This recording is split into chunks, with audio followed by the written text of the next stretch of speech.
Beamy Liam 28 software developer. Pretty standard tech job. Open plan office, free snacks, the usual stuff. The work is fine, the pay is good, my coworkers are mostly competent. My closest work friend is Mark. He's a few years older, senior dev, incredibly smart but cynical about everything corporate. We have a good team, a mix of guys and girls. Sophia is one of our best engineers. Quiet, super focused, writes code that's basically art. Then there's Jessica. She's less technical, very focused on office politics and social issues. Always talking about articles she read on Medium. For months, everything is normal. Deadlines, bugs, coffee, repeat. Then we get the email. Our department head is leaving. A new manager is coming in. Her name is Alara. The email has a link to her professional bio. She has a master's in gender studies alongside her computer science degree. Her profile picture is her at a protest. Mark slacks me immediately. This is going to be interesting. I can feel the dread in my stomach. Please just let us do our work. Alara starts the following Monday. She calls a mandatory team meeting first thing. She walks in all smiles and corporate energy. Late 30s, sharp, confident. Good morning, everyone. I'm Alara, and I'm thrilled to be your new lead. I have some innovative ideas to transform our team dynamic and create a more inclusive and equitable environment. I exchange a look with Mark. He subtly rolls his eyes. She continues, talking about synergy and breaking down patriarchal structures in tech. I just want to get back to my code. I have a nasty bug in the payment gateway. Then she drops the bomb. To foster a space where female voices can truly be heard, we're going to try a little experiment for the next month. In all team meetings, I'm asking the men to refrain from speaking. The room goes dead silent. You could hear a pin drop. I look around. The other guys look as stunned as I feel. Sophia looks uncomfortable. Jessica, however, is beaming. She's nodding enthusiastically. Alara clarifies. You can, of course, speak if a female colleague directly asks you a question. But I want to actively create space for the women on this team to lead the conversation without being interrupted or spoken over. This is about amplifying their voices. My mind is racing. Is this a joke? Is this even allowed? Mark, ever the brave one, slowly raises his hand. Alara smiles. Yes, Mark. So, just to be clear, he says, his voice carefully neutral.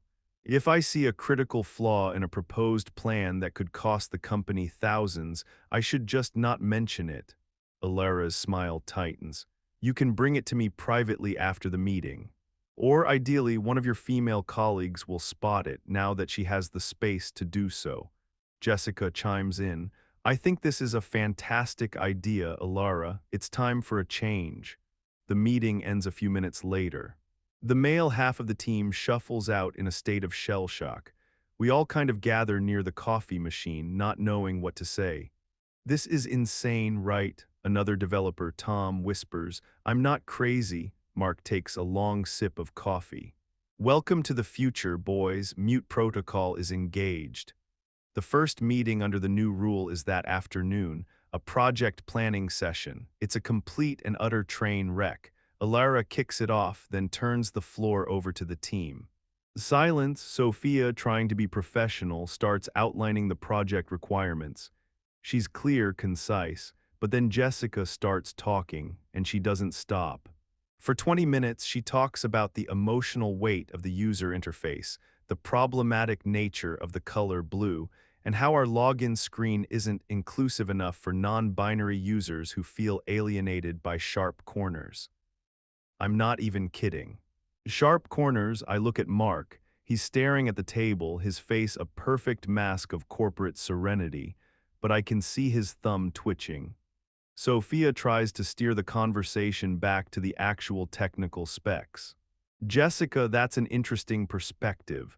Regarding the database schema we need to decide on, Jessica cuts her off. Sophia, I feel like you're dismissing my concerns.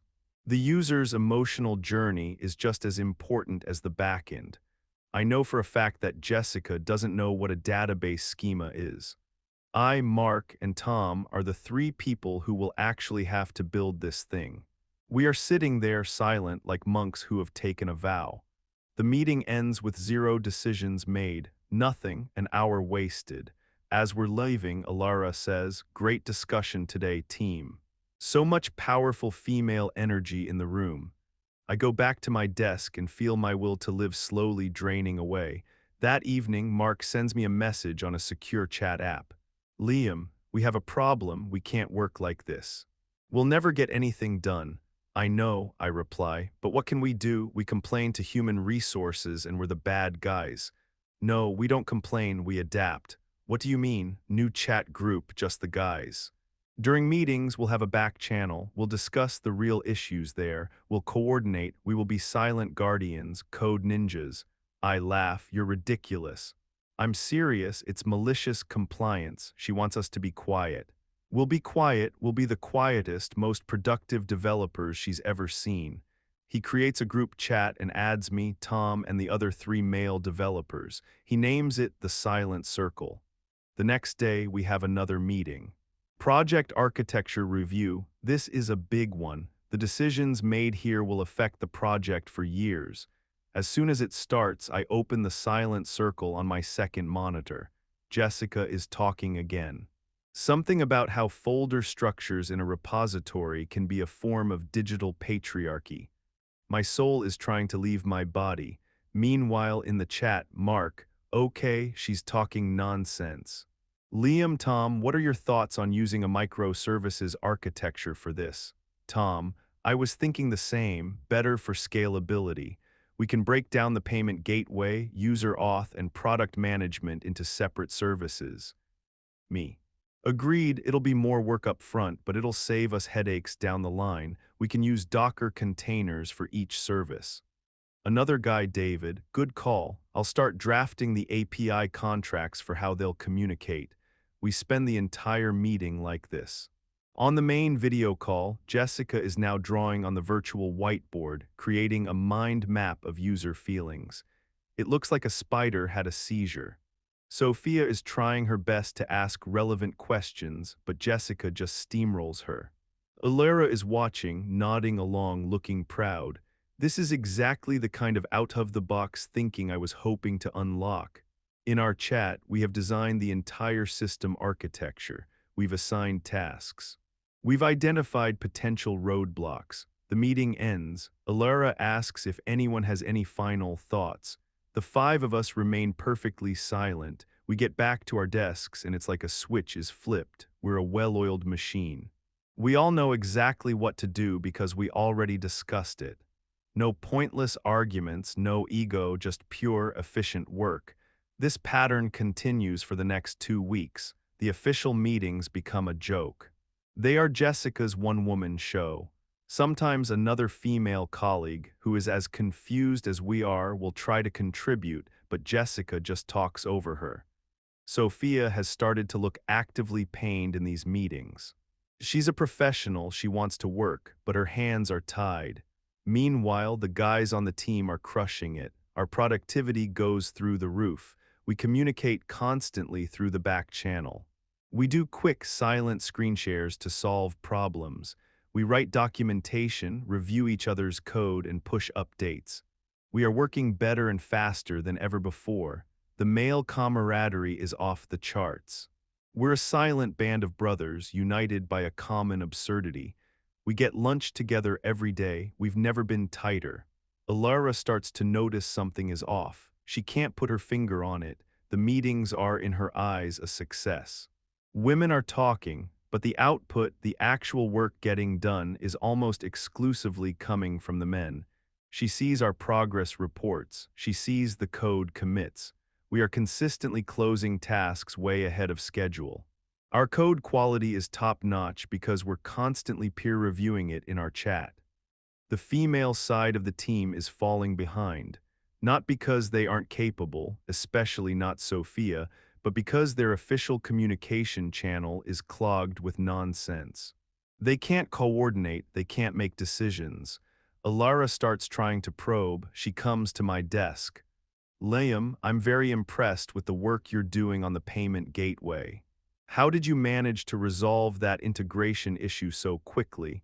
I give her my best neutral corporate smile. I just put my head down and focused. It's amazing how much you can get done when you're not distracted by meetings. I see a flicker of confusion in her eyes. She goes to Mark's desk and asks him something similar. He tells her, with all the extra space for women to lead in the meetings, it's really freed up my mental bandwidth to focus on the core technical challenges. He says it with a completely straight face. He's a master. The tension in the office starts to build. It's becoming two separate companies. The official company, which exists in meetings, is run by Jessica and is a chaotic mess of buzzwords and feelings. The unofficial company, run by the Silent Circle, is a hyper-efficient software-producing machine. Sophia is caught in the middle. She's too smart to not see what's happening. One afternoon, she messages me privately. Liam, I need the final API documentation for the user service. I know you guys are done with it. It wasn't discussed in the meeting, but I saw the commits. I hesitate for a second, then I send her the link. Thanks, she replies. This is a weird time. Tell me about it, I write back. The climax comes at the end of the month. The trial period for the mute men rule is almost over. We have a huge project deadline. A major client update is scheduled for Friday. On Thursday afternoon, a catastrophic bug appears. The entire system is crashing. Data is being corrupted. It's an all-hands-on-deck emergency. Alara immediately calls a meeting. The whole team, okay team, she says, her voice tight with stress. We have a major issue. I need ideas. What's going on? She looks at the women. Jessica starts talking immediately. I think this is a result of the toxic, rushed culture that has dominated this team for too long. We're focusing on speed instead of holistic, mindful development. The code is clearly having a negative emotional reaction. I want to throw my laptop through the window. The system is on fire and she's talking about the code's feelings, but we stay silent. We follow the rule. In the silent circle, it's a different story. Mark, it's a race condition in the database connection pool. I'm seeing it in the logs. Liam, can you check the latest commit to the user service? The timing lines up. Me, on it, sharing my screen. Tom, I see it, that new caching layer, it's not thread safe. When multiple users hit it at once, it's corrupting the entire pool. David, okay, we need to roll it back and implement a proper locking mechanism. I can write the patch. Tom, can you handle the rollback on the staging server? Tom. Yep, starting now. Me. I'll start a regression test suite to make sure the patch doesn't break anything else. This all happens in the span of about 90 seconds. On the main call, Jessica is still talking. She's now accusing the bug of being a form of algorithmic bias. Alara looks desperate. She knows this is going nowhere. She looks at Sophia. Sophia, any thoughts? Sophia looks at her screen, then back at Alara. She's been quiet this whole time. I realize she's been reading our private chat. I must have left it visible on a shared screen earlier. She knows exactly what we're doing. Sophia takes a deep breath. The issue is a race condition in the caching layer of the user service, she says, her voice calm and steady. It's not thread safe. We need to roll back the last commit immediately. A patch is already being written to implement a proper locking mechanism. A regression test is also being prepared. The rollback should take about 10 minutes, and the patched version should be ready for deployment within the hour. The silence on the call is deafening. Alara is staring at Sophia, completely baffled. How do you know that? None of that was discussed. Jessica looks furious. Why are you talking about technical jargon? We need to address the cultural roots of this problem. Sophia just ignores her. She looks directly at Alara. The men are fixing it, she says simply. They've been working in a separate channel this whole time. Because they're not allowed to speak here. She screen shares our chat, the silent circle. Alara reads it. Her face goes through about 5 different emotions at once. Shock, confusion, anger, realization. And then something that looks like humiliation. The problem is fixed in 45 minutes. The client deployment is saved. The next morning, the mute men rule is gone. Alara cancels all team meetings for the day. She calls each of the male developers into her office one by one. When it's my turn, I'm nervous. I walk in and sit down. She looks exhausted. Liam, she starts, I need you to be honest with me. Why did your team's productivity increase so dramatically over the last month? I decide to just tell the truth. Because we were forced to cut out all the noise, I say. Our meetings had become unproductive. The back channel let us focus on what actually mattered, the work. We communicated more, not less. It was just more efficient. So you're saying my policy helped you? She looks confused. In a way, yes, I admit. It was an unintended consequence. By trying to silence us, you accidentally created the most focused, collaborative, and efficient work environment I've ever been a part of. There was no ego. No one was trying to sound smart. It was just a pure exchange of information to get the job done. She's quiet for a long time. I was wrong, she finally says. Her voice is soft. My goal was to elevate voices, but I ended up just silencing the discussion. I created an environment where the loudest person dominated, not the most competent. I saw what was happening with Jessica. I saw Sophia getting frustrated. I saw your team's metrics and I couldn't understand it. I thought you were all protesting or disengaged. She looks at me. What you and the others did, it was a masterclass in adaptation. You didn't break the rules, you just built a better system around them.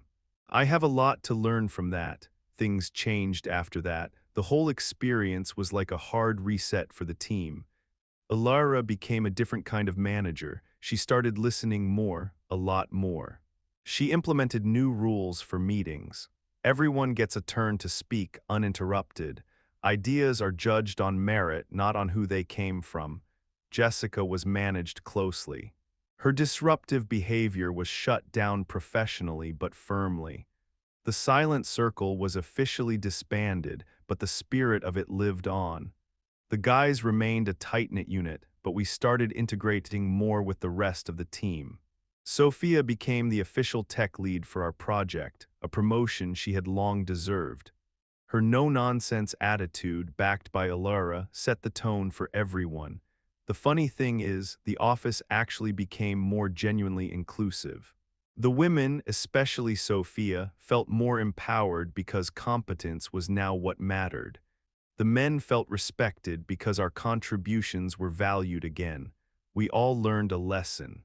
Alara learned that you can't force inclusion with divisive rules. And we learned that when you remove politics, posturing, and ego, a team can achieve incredible things. Alara's feminist experiment tried to mute the men. It didn't expect that in the silence we'd find a way to work better than ever before. And in doing so, we accidentally showed her what a truly functional team looks like. It's not about who talks the most. It's about making sure the right people are heard.